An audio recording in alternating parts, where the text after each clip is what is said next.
Thank you, handbell ensemble. I feel like when you play it, it just starts all of the electrons in the room to buzzing and humming. So thank you for adding to our worship, both in the sound and the feel of the sanctuary. Our gospel reading this morning is from the Gospel according to Mark, from the very first chapter. You may know that in the Gospel of Mark there is no nativity story. As far as Mark is concerned, he doesn't know anything about Jesus' birth. Mark begins with Jesus' baptism. And so our gospel reading is from the first chapter, verses 9 through 11. In those days, Jesus came from Nazareth of Galilee and was baptized by John in the Jordan. And just as he was coming up out of the water, he saw the heavens torn apart and the Spirit descending like a dove on him. And a voice came from heaven, "You are my Son, the Beloved. With you I am well pleased." Here ends the reading of the Gospel. These words speak the power of life, and they may be trusted. Amen.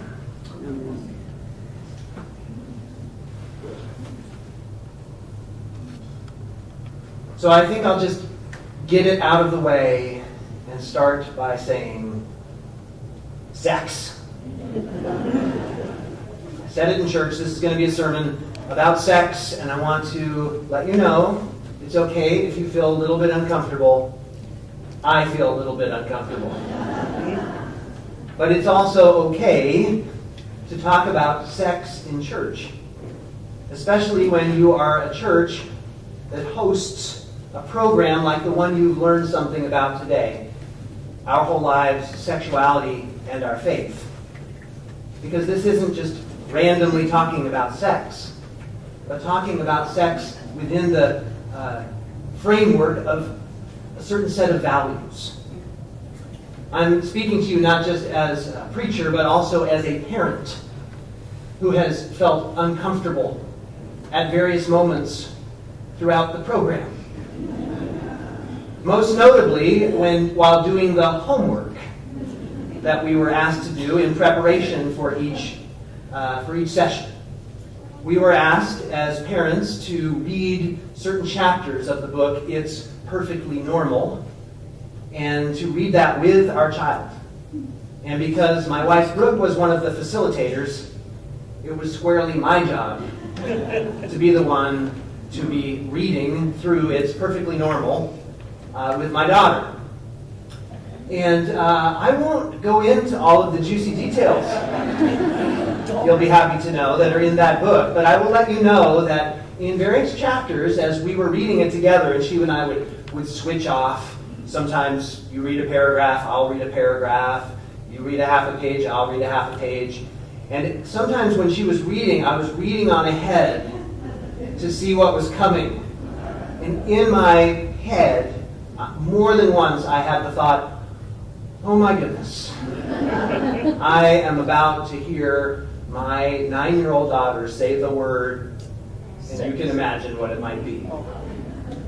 But all within the context of learning and respect and safety and having the freedom to ask questions and to explore and to feel like this is a safe place, the church and our family and even our father-daughter relationship, to explore these kinds of issues.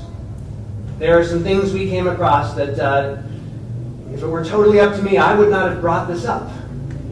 Things like certain diseases that are transmittable by sexual contact. I would not have decided on my own that my 9-year-old needed to know that right now. But I am now exceedingly grateful that she does know those kinds of things, or at least has been introduced to it. So I am grateful to you, Brooke, and to you, Pete, to Rachel, to Kristen, to others who helped put together this program on behalf of our church. I know there have been some adults in this congregation who have said, well, do they offer a class for adults? Because I'd kind of like to learn some of those things. And the answer is yes, they do. The curriculum writers do offer a section for adults. And so we need some folks who are willing to be trained as facilitators. This is not a program you just show up to and start teaching. There is some preparation for it, as you can imagine. Why is it so hard for us to talk about sex in the church? Perhaps because there's a certain appropriate caution. We don't want to just stumble in and start talking about something without thinking about the framework within which it should be discussed. And that is a very good thing. Perhaps we're uncomfortable with our own embodiedness, with our own bodies and how we express them. The thoughts we have in the middle of the day or late at night, wondering whether other people have those same kinds of thoughts or questions, wondering if they're in line with what is perfectly normal or somehow outside of what is normal. And we have so few places in our culture and in our lives, including within our own marriages or significant relationships, to be able to talk freely. And many of us learned about sex and sexuality not from our parents, not from our church, maybe a little bit in school, but from our peers.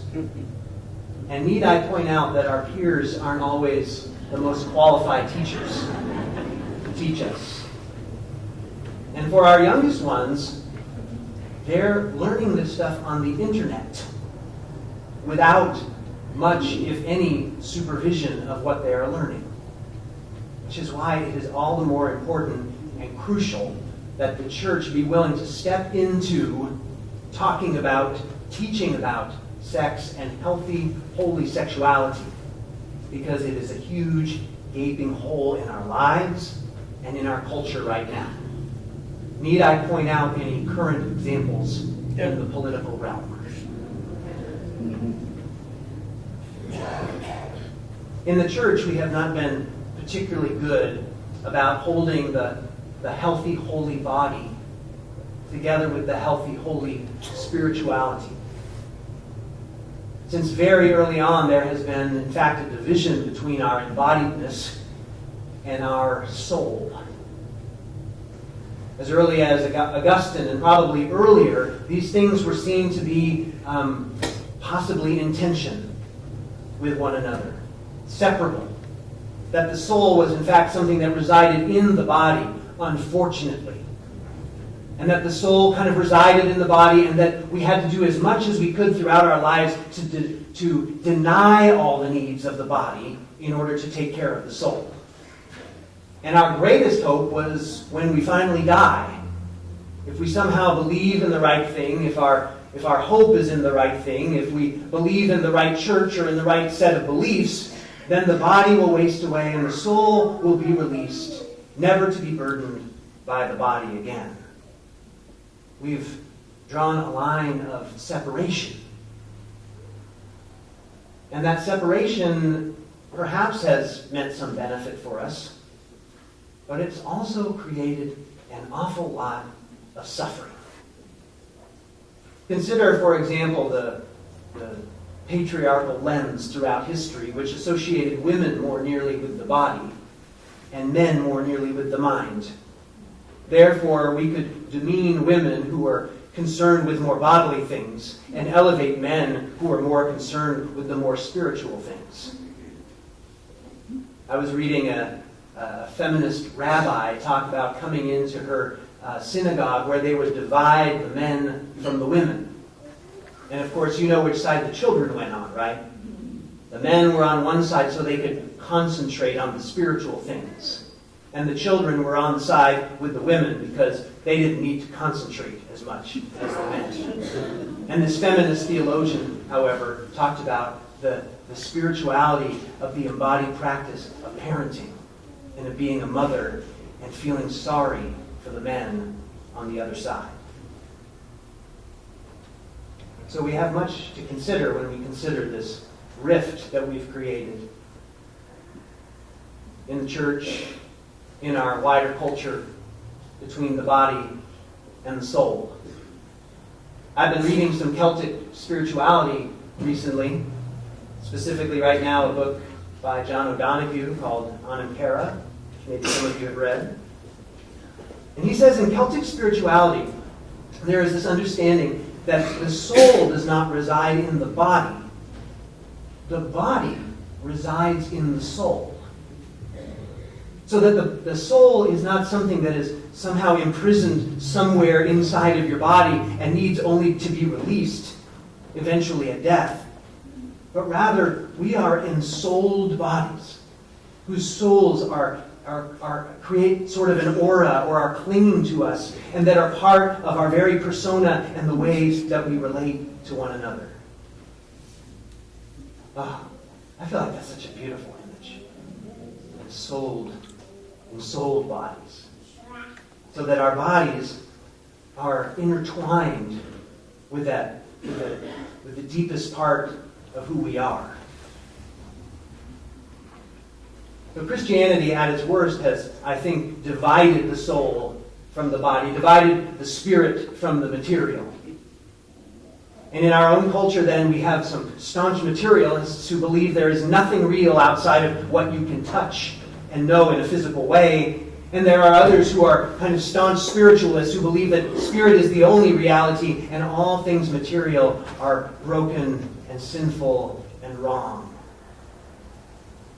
But all the way back in Mark's gospel, right there at the moment of Jesus' baptism, we're provided with a whole different picture of the relationship between the body and the soul, between the material and the spiritual. Did you hear it? There was Jesus arriving at the Jordan.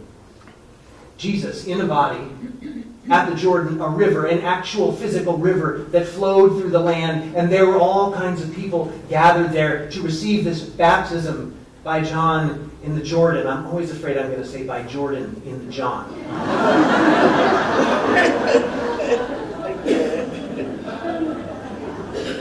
Baptism by John in the Jordan, and there he is with all of these other bodies gathered around. And there was a debate in the early church about whether the story of Jesus' baptism should even appear in the Gospels. I mean, if Jesus himself were perfect, as Christian orthodoxy wants to claim, why would he submit to a baptism and a cleansing from sin? And yet he does. He did not avoid or disdain the bodily act of being baptized, as we have baptized two beautiful souls today. And in the baptism of Jesus in the Gospel of Mark, you can imagine it. He's there at the river, and can you see the sky? Perhaps there are clouds making their way above the whole scene. And when he comes up out of the water, this division between the spirit and material is overcome. In fact, God tears open the heavens, it says, rents the heavens in order to send the Spirit and to overcome that division between body and spirit. To overcome that division between body and soul. God is having none of it. God is invading the earth. Or so the story of the baptism is told. This same move of overcoming the divide between body and soul plays itself out throughout the Gospel of Mark. I heard it in a new way. We've been reading through the Gospel of Mark with our confirmation class. We will be celebrating confirmation in 2 Sundays on December 3rd. So we've been reading it through. It's the shortest Gospel, so it's the easiest, I guess, to read through from beginning to end. But I heard it anew in chapter 7, where a man is brought to Jesus. And the man is deaf and has a speech impediment. They bring the man to Jesus. Now, we often think of Jesus as this great kind of magical spiritual guide. Couldn't he have just spoken a few words and walked away and moved on to the next person in need? Instead, the text is very specific. It says, Jesus, he stuck his fingers in the man's ears. And it says he spit. And he touched his tongue. And in that moment, the man's ears were opened. And the man could speak. And it says that Jesus looked up to heaven. You see what's happening? He's overcoming the divide again. He's saying the divide is just the divide is a construct in our minds. This Jesus is an embodiment of the God who permeates the earth, who has invaded the earth, body and soul alike. So that is why we talk about sex in church. Because we are not a people who insist upon that divide. Our bodies, the way we inhabit our bodies, our sexuality, the way we understand our sexual orientation, our gender identity, our sense of safety and touch, what we need from others, both in terms of what we allow and what we do not allow, are all things that we need to be talking about in the church within the framework of values like those expressed by the Our Whole Lives program. You notice it's called Our Whole Lives? It's because we are all, by virtue of being human, we are all sexual beings. Our culture so often wants to sexualize certain people and desexualize certain other people. This divide was overcome for me in the moments that my grandfather was dying. He died of Alzheimer's. And in his last few weeks, he became increasingly agitated. And my father and my uncle were trying to figure out what was going on. Was it something about how he was being treated in the care facility that he was in? Was he uncomfortable? What could he use? Finally, they figured out what it was. They had separated him from his wife, my grandmother. And he wanted affection. So my dad said, I never thought it would happen, that I would spend time helping to create a little intimate moment between my 80-something-year-old parents. And I saw my grandparents in a whole new light. Their affection throughout their lives became real to me again. The safety, the tenderness, the care, at times the struggle became real to me. And holy, and healthy, and spiritual, and embodied. Which is what we all are. Right now, when we were born, at the moment of our death, and our whole lives. Blessed, beloved bodies.